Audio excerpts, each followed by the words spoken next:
FlohPresents. All right, this is FlohPresents on the Caliente Show on Dash Radio. We're here today with our guy, Relm Diggie. That's right, Relm Diggie, Buckeye City representative number one. Okay, Buckeye City. Dash Radio, what up? All right. So tell us what you're here for today. You're promoting what? I'm promoting my single. It's called Here We Go Again. It's on all streaming platforms. The video is on YouTube right now doing numbers, and it actually got picked up by BET Jams, so it aired 2 weeks ago on BET Jams. So yeah, it's getting a lot of support from the public, and it's on Black Lives Matter. Here We Go Again, produced by Fedaro, and he's actually on the hook too. So like I said, that's it's on all streaming platforms. Relm Diggie featuring Fedaro. Here We Go Again. The videos on YouTube doing numbers. Check it out. And how'd you get it on BET? They called you, or how did it happen? I submitted my video. And to a company who submits videos to big platforms, and they actually submitted it to BET and MTV, and MTV sent it back stating that they wanted to use it, but I don't use any profanity, but it had one word that we had to switch because I said the word clip, like in a gun clip, and we had to change that, so we sent that back, and we're just waiting on the word from MTV now. Okay. So is this being supported by BLM, or is it just something that you're doing on your own? It's something that I'm doing on my own, just my contribution to the movement, and basically letting my voice be heard, and a lot of feelings that other people are feeling, getting that out there too. And in a nutshell, what is the premise of this video? The premise of this video is basically it's on a trauma-based standpoint.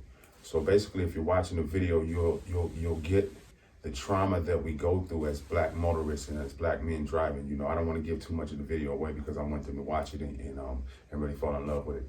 But yeah, so like I said, it comes from a trauma-based standpoint, and basically, if you watch the entire video, at the end of I showed you, and I said exactly what I want to say, but I showed you what we want to see at the end of the video when you watch the entire video. Have you ever experienced any trauma with police in your past prior to this video? Yes, I have. And can you elaborate on it a little bit on what had happened? Well, growing up, I've seen a couple of my friends who, one of my friends who, he was shot about 15 times by police officers stating that he had a weapon on him. But they called his name coming out of a club, and when he had his back to him, when he turned around, they just started firing. And then another friend of mine who he was a wrestler at Ohio State University, my bad, OH. He was, I don't know where he was coming from, but the police, they attacked him, jumped on him, and beat him, and knocked a lot of his teeth out of his mouth with the sticks and everything. I haven't been through police brutality like that, but I have dumb stuff. I went to jail one time for 5 days for no reason. I was in the backseat of a van coming from, I had a show that night, and I was coming, and it was like 3 a.m, and it was 2 females. They were driving a minivan, and police pulled us over, and when they arrested me, I thought I had a warrant for driving with no license, so from a prior warrant. So anyway, they arrested me. I didn't think anything of it. And then when I went to court 5 days later, while I was in jail, and I went to court, and the judge was like, "Do you know why you're here?" I'm like, "Yeah, I guess I had a warrant." He's like, "No, you were driving with no license." And I was like, "Sir, I wasn't even driving the van. I was in the back seat." And he was like, "Well, the ticket states," and I was like, "You don't see my signature on that?" He was like, "Well, yeah, you didn't sign it." I'm like, "Yeah, because there was no way they could have got me to sign that ticket knowing I wasn't driving." So basically, they just ran a little Jedi mind trick on me.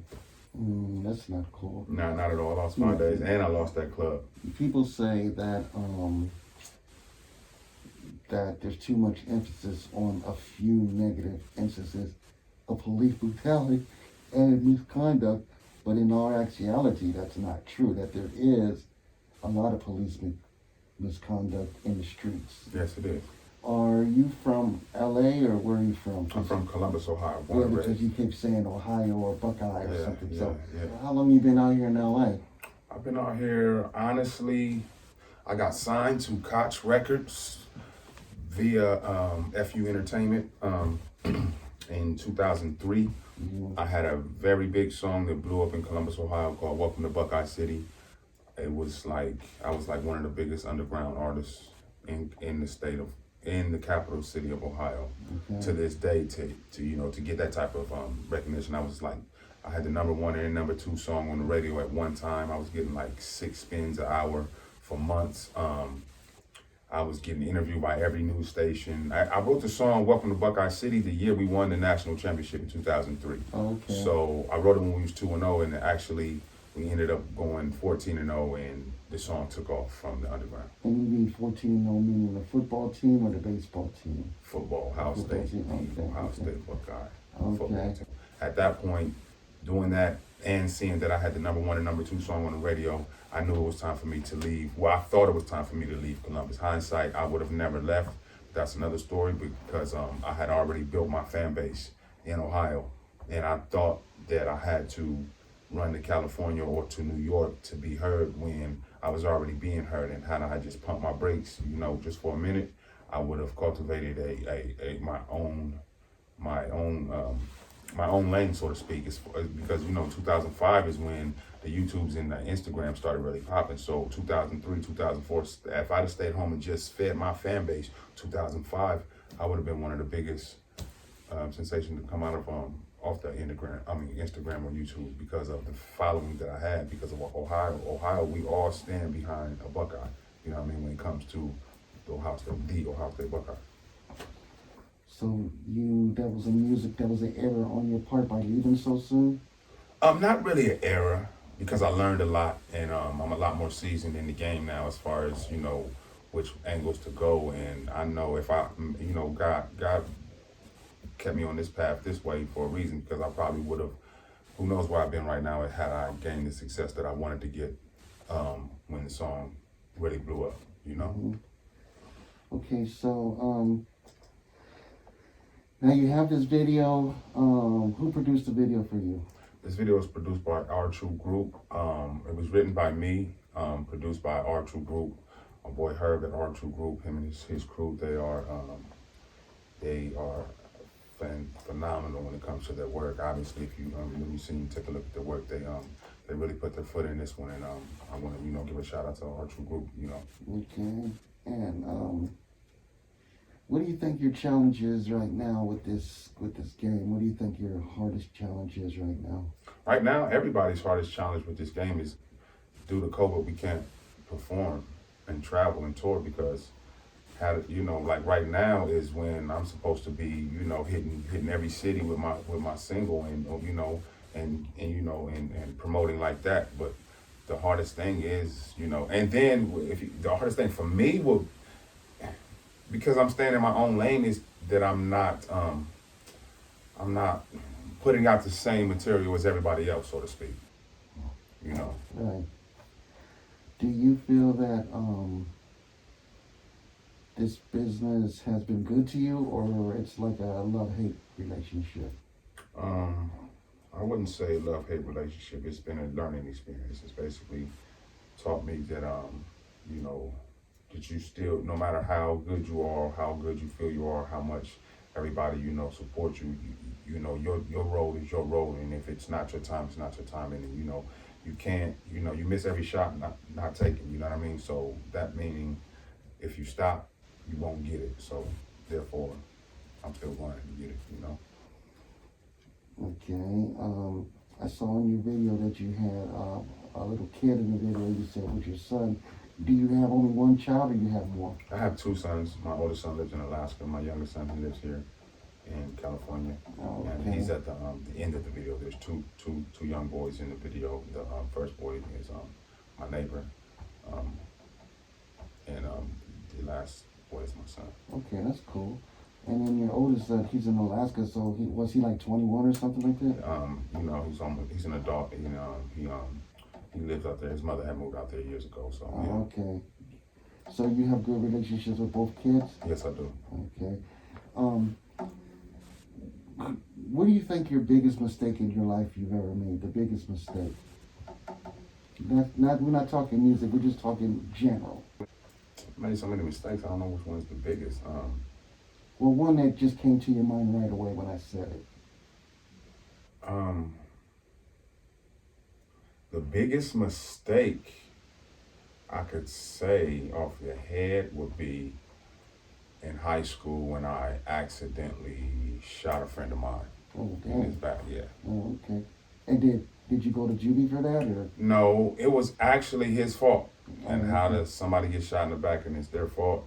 With a real gun or with a BB gun? No, it was a real gun. Oh, damn. Yeah.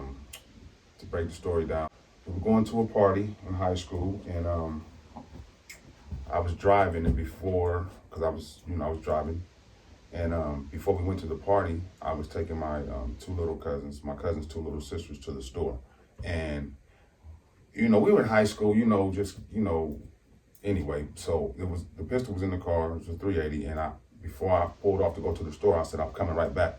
I give the gun to a friend of mine, and I said, hey, put this up. We don't need this at this party we're going to, basically. So so I go to the store and I come back not knowing that he puts the gun on with the holster. Now this friend of mine, he wasn't really a fighter or a street guy, so I guess he was just wearing it for an outfit, you know what I mean? So to make a long story short, we get to the party, and it was two guys that wanted to battle, and so they like, we'll kill anybody in here battling. And my cousin smashed everybody, pause. You know what I mean, in a battle. So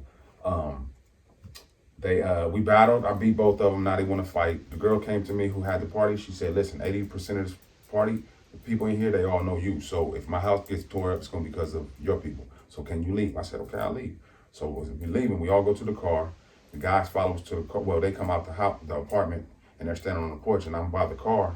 And the friend of mine who had the gun, he was looking nervous, and I was like, you still got the gun, don't you? And he said, you know it. And he bends down by the tire while I'm not even looking, and he gives me a loaded gun, 380. That was my pistol, but you know what I mean? I knew it wasn't loaded. So he gives me the gun, yada, yada, yada, yada. The guys come out. I looked at the guys. I told them, I said, y'all don't want it? And I said, I don't even want it. You know what I mean? I'm not even supposed to have the pistol. You know what I mean? I'm like, I don't even want it. Mm-hmm. So get in the car. Long story short, get in the car, put the gun in front of him on the seat. My cousin comes out. He says, I call a shotgun. So I left the gun in the front seat, got behind the driver. And as we're driving down the street, I'm arguing with the driver, like, because, he left me stranded. And he had a gun. The guys were trying to jump me, this, that, and the third. So I'm arguing. And while we're driving, the passenger hands the gun to the driver. Driver hands the gun to me. While I'm arguing, the gun goes off. Dang. Yeah. So, was he injured?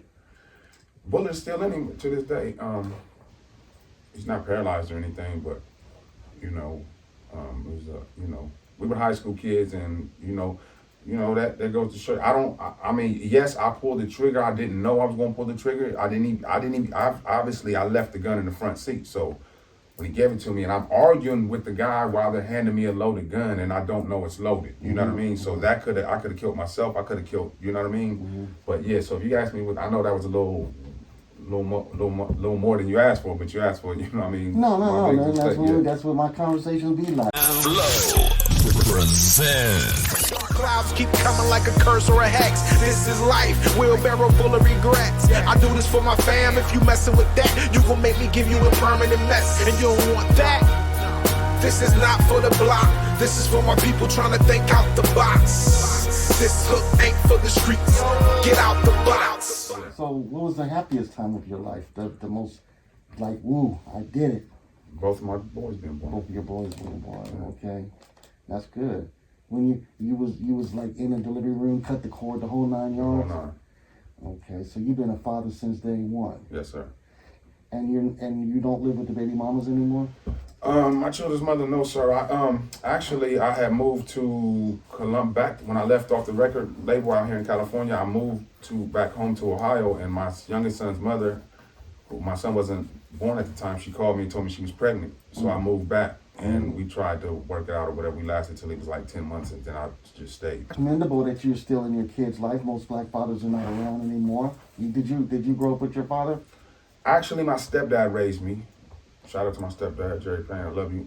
My biological father, I do know him. He was in my life, but not like... a regular father? Yeah, not instrumentally. Like, he didn't teach you how to play baseball or none of that type of stuff? Take you to the park? I mean, he took me to play basketball maybe twice. Okay. Maybe 3 times, you know what I mean? But everything, you know, But came out of me he wasn't a father naturally. like you're a father? No, sir. And, you know, shouts out to my biological father, too. What's up, Biggie? Pops, what's good? Okay. So, because he wasn't around, is this the reason why you're around for your kid? Yes and no. If he was around, I would still be around. But the reason he wasn't around, it gives me much more because I know what I went through. I remember those days waiting on the porch. He said he was going to be here Tuesday at 6 o'clock, and I'm on the porch every Tuesday for 3 years at 6 o'clock. And you know what I mean? Time, you know what I mean? And nobody shows up. I You know see what I mean? you, before we started our interview, you called your son and you said, hey, I'm with this interview, but I'm going to be there. So you're more like, you know, hey, if I say I'm going to do it, I'm going to do it. Yes, sir. Yes, sir. Okay, that's cool. And like I said, your son is in the video too, so you try to keep him around as much as possible. Yes, sir. Is he rapping too? He's a jack of all trades, such as I. But he's into art and computers right now with the gaming and the building of the computers and stuff. So I'm just honing everything he wants to do. Okay. And you have 50-50 custody or? Yes, sir. Okay, that's good. What's the saddest time of your life? The time of your life where you was like, dang, I don't know how I'm going to get out of this. But you did. When my manager was murdered and I was a suspect only because I was the last person to seem alive and the first person back on the scene and nobody knew what happened. So it was like, you know, that going through that and having to stand there and you know, yeah, that was the saddest time of my life because I couldn't really mourn my partner, my best friend, my manager. I couldn't mourn him because I had to defend a lot, you know what I mean? And everyone knew, you know, I had just flew home from I was still living out here in California. I flew back home because he was getting married to his wife, which is now his widow.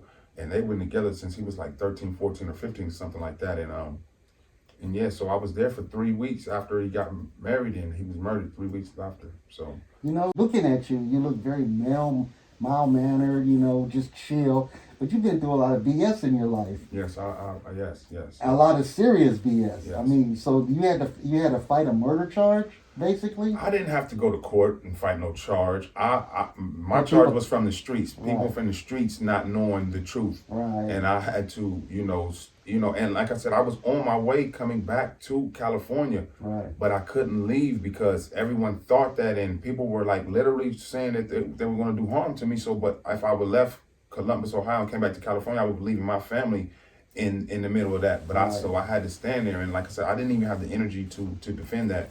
So I felt that if anything was to happen to me and my manager would have laughed about it later. But and then in the end, what ended up happening? They got the guys who did it. You know what I mean? I don't even, you know what I mean? They got them like this happened in November 9th, which is my youngest son's birthday. As a matter of, you know what I mean? Yeah, he was born 3 years after that. But so that happened in November, and then they found the guys in January. So, what's the most money you've made off a rap record so far, off your career? What's the biggest check you ever got? I don't want to say, because I want a bigger one. Okay, over $10 though. Yeah, it was over $10. Okay. Well, you did say that y'all were stuffing money in the duffel bags and it was 5 to 10, so that had to be about 1,000 something. So okay. No, that was more than 1,000 something. Oh, I'm just using low numbers. You know what I'm saying? Because you don't want to disclose it because you want more. So let's say like this. So let's say right now you could get a record deal with Warner Brothers and they're going to give you $250,000 to start and then you get promotion. Are you good with that, or you feel that you're worth more than that? Whether I was worth more or not, I wouldn't take that because I could do that on my own. If they're going to give me $250,000 and then promotion, you know how much I'm going to owe them and how much of myself am I going to own when I'm on a major label. Right. FlohPresents.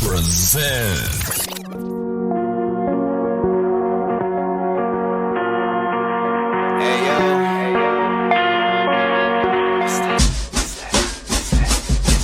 Hey, constant dreams always taunting me. Halloween, you still haunting me. Burning pictures in my trash can. Trying to let go of that past tense. Damn, give a fuck, light another blunt. Live it up, roll another one. Ayy, on the new coast now. California still love it, but I'm East Coast bound. Ayo, tell my siblings I still got you. In my feelings, this is round two. Why'd you take my dad? Really left us all here with her worthless ass. Ayo, still high, he don't give a fuck. She a slut, she don't get a fuck. Ayy, lips and ass poked out. Every picture, basic bitches, y'all just ain't my style. Who was in your life who was no longer here, they died, but you wish they could see you doing good now? My manager. Your manager? Yeah. Okay. So y'all were boys? Yeah, we met. He had a studio called Fat Dad Recording Studio, and me and my group Renaissance, it was 5 of us. Well, at the time it was probably 6 of us, and then it turned into 5. But we used to go in and record all the time. And then one day, out of the blue, like the exact same day, me and my group split up.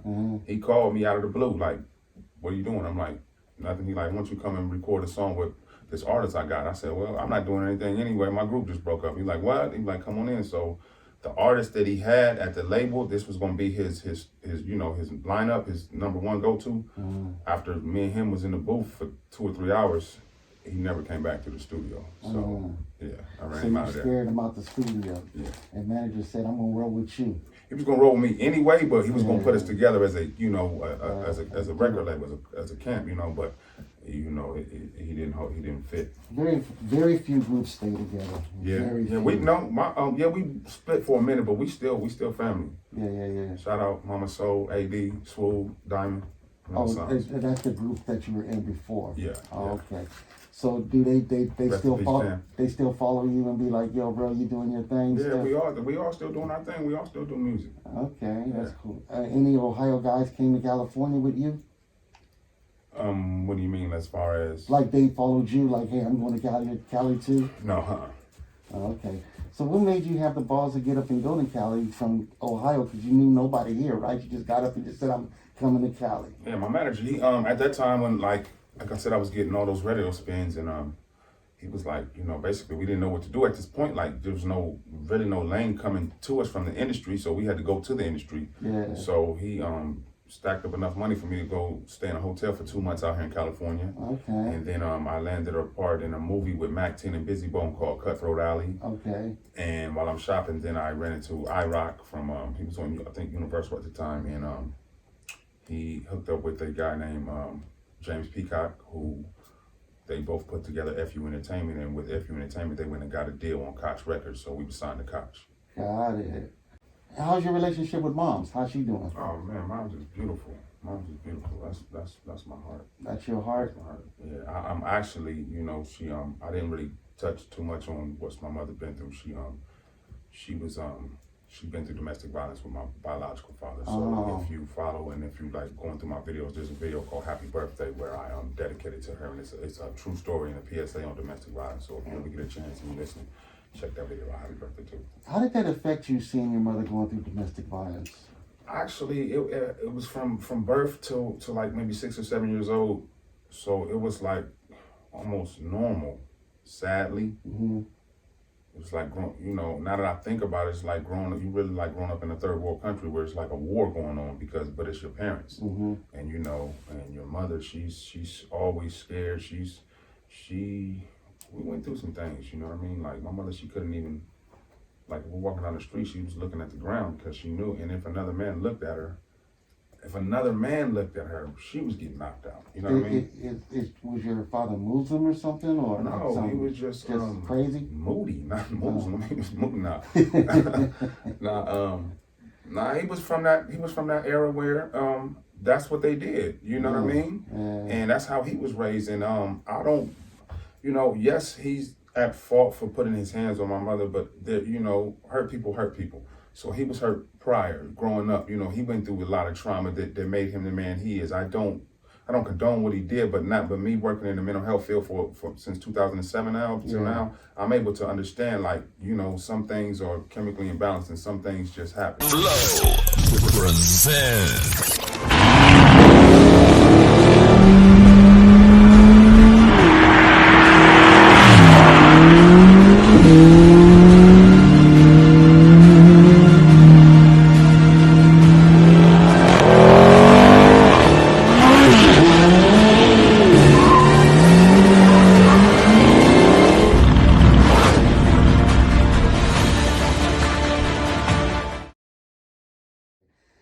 bounce when you're 6 and then you get this stepfather. What's the difference between stepfather and father? My stepdad taught me how to be a man without telling me. He showed me. Oh, okay. And he didn't hit your mom and all that type of stuff? Nothing. Never even hit me. Never. He would put me on punishment. And his punishment, when he say 9 weeks to the next report card, it was 9 weeks exactly until you walked in the house with that next report card. But you need that discipline. Yeah. Nowadays, if you try to do that to these kids, they call DPSS on you. Yeah. They're going to call somebody. They got a hotline for Well, you. you know what? My daughter's got the Somebody. number. She can call all she wants. But if I say 9 weeks, it's 9 weeks. Yeah, I feel you. Because you know what? There's got to be rules in this. There you know is. what I'm saying? I know. And either you're going to follow these rules or you're going to follow their rules. And their rules suck. Yeah. So, you know, that's what I tell her. You know, back to the record at hand. Okay, brother. So you've been through a lot of trauma. You've been through good times, bad times, like all other black men. Would you say that you've had a fair life in America, or do you feel that you've had a hard life in America as a black man? Not as a man, just as a black man.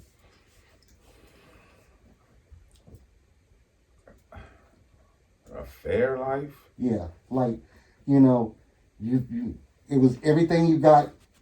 The opportunity was there. You didn't have to fight for it. You didn't have to claw through it. It was just there. Or do you feel like you always had to make a mountain out of a molehill to get to where you needed to be? I would say a mountain out of a molehill to get to where I needed to be. Yeah. It was always a circumstance. It could be somebody hears me, loves what I'm doing, and has the key to the machine to get me to the Golden Gate. Mm-hmm.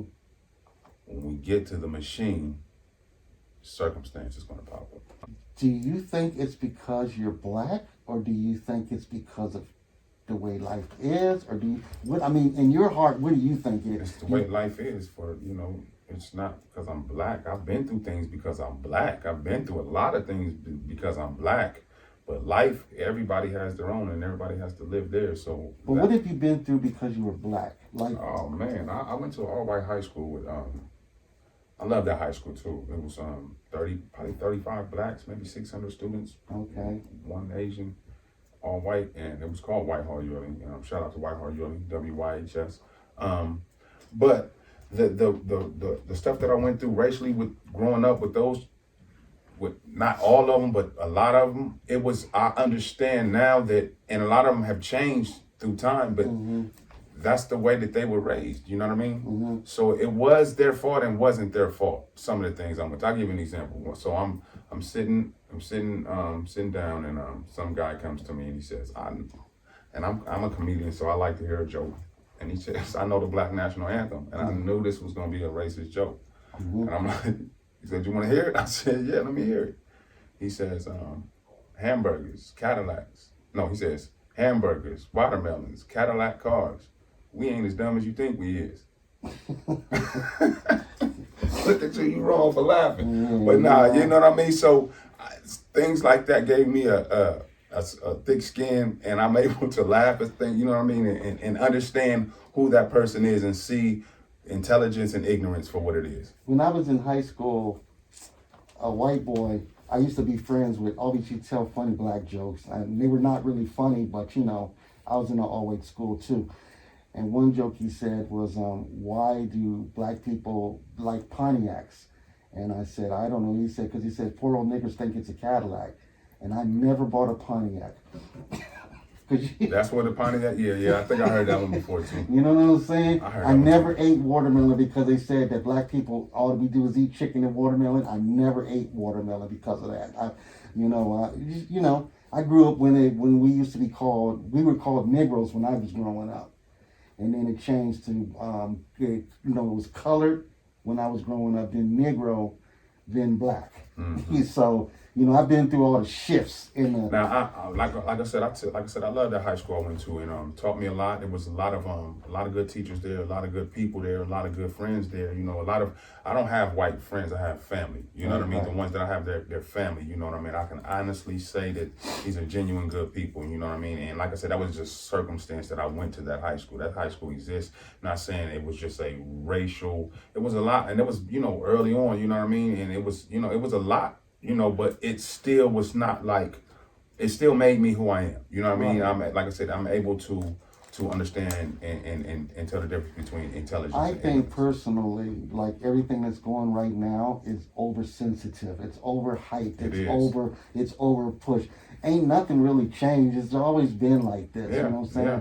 And you just roll with the punches and keep it mashing. We're all born with time and choice, and your choice is your choice. If that's what you choose to be, and you let it be known, and you standing on that, but you still respect me as a human. Right. You can be racist all you want, but when you cross that line of disrespecting me as a person, Now, a if you human hit on being, me or spit on that's me, what I'm saying. So then now you're gonna get your teeth knocked you're out, allowed you to know? tell me what you are, who you are, how you feel, and what you think. Okay, it's up to me to stand there and listen. So you being a father to a youngster right now, because how old is your kid? He just turned 13. So your 13-year-old right now is growing up in a world that is 50 million times different than what you grew up in. Mm-hmm. How are you preparing him for the years to come? I'm still learning how to do that in this day and time, because everything changes, and it's like, my son, sometimes I feel like he's teaching me, raising me, you know what I mean? Because I'm like, wow, how do you do? And he's, basically breaking everything down to me. So it's like, you have to find a balance on, to keep him from basically becoming a zombie, just staring at the phone or staring at the computer, even though that is the wave, you know what I mean? You have to really, because we were the last generation of kids going outside and playing Football and until riding bikes. Literally, if it was way past my curfew, my mom knew exactly where to come straight to the basketball court. She knows where I'm at. Come home. Oh, I didn't know what time it was. My bad. Knowing I was lying, but still, I'm just out. But you don't get that anymore. So, and then where's the basketball court you can go play at? I was just about to say that. Like, without right getting now, shot up. Yeah. You'll see that part too. And then that's another thing. Me not growing up out here in California, there's a lot of things that I have to understand. Like, do I agree with the culture out here? No. But do I disrespect the culture? Where you at? So here's my last question. I know I've been a little nosy or inquisitive, because that's how we get down here. Mm-hmm. Well, don't agree with me. But here you go. When you do these interviews, nobody really gives a shit about you. They're just trying to get the interview done, and okay, you got a record coming out. Okay, great. What's your date and all that? But I do these interviews so people can get to know the real you. What drives you to this point that you're at? Okay, so if someone was to say, who is the real you? What is the real you? Do you know who the real you is? Or are you still trying to figure that out too? I am still learning. I know who I am, but there's a thing that we all do from birth. We all were born in cruise control. You watch, you learn from watching. You see people walking, you see people, whatever it is, you learn it, right? So you don't actually take time to understand what makes you move. What do you really like? What really makes your day go good? You know what I mean? Because you're used to waking up, going to sleep, wake up, going to sleep, wake up. You know what I mean? And you're in cruise control. Mm-hmm. So these past couple of years, I did have time to really sit back and really look into who I am and what really makes me. And I do understand that what makes me is my passion to give back to the youth. I had and it's always, even like when I was 13 years old, I was babysitting a kid that was 8.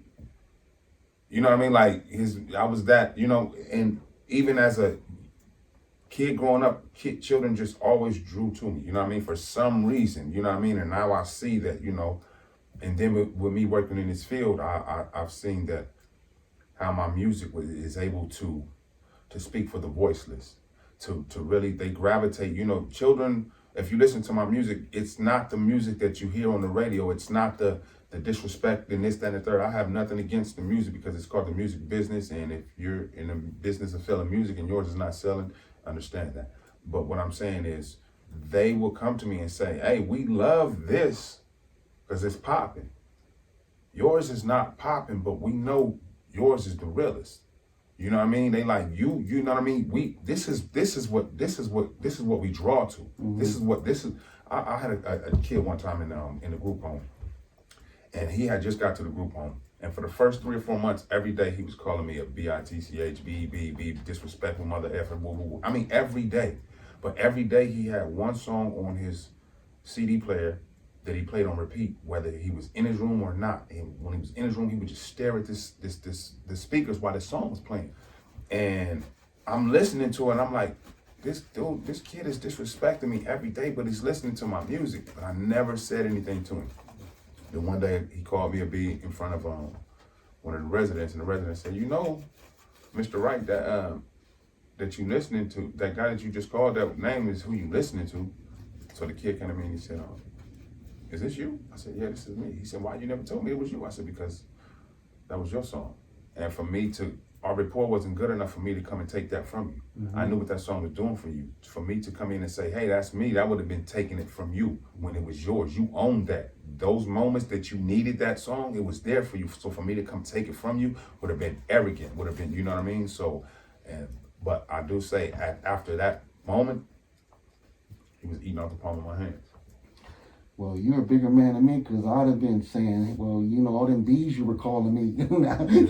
I guess, you know what I'm saying? That's the reason why your dumb ass that's the reason why your dumb ass didn't know it was me, because you're too busy calling me all these B's and shit. Now how you feel, stupid? But anyway, that's you know what I'm saying? You're a bigger man than me. Well, anyway, with that being said, give everybody your information on how they can find you. You can find me at Relm Diggie on everything. That's RELM DIGGIE.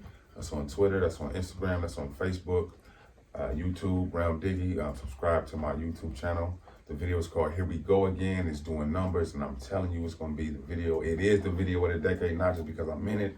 I just want you to fall in love with it, so check it out. Okay, you heard it here first on the Caliente Show Dash Radio. How do I say this? Well, I lost her. I found you by mistake.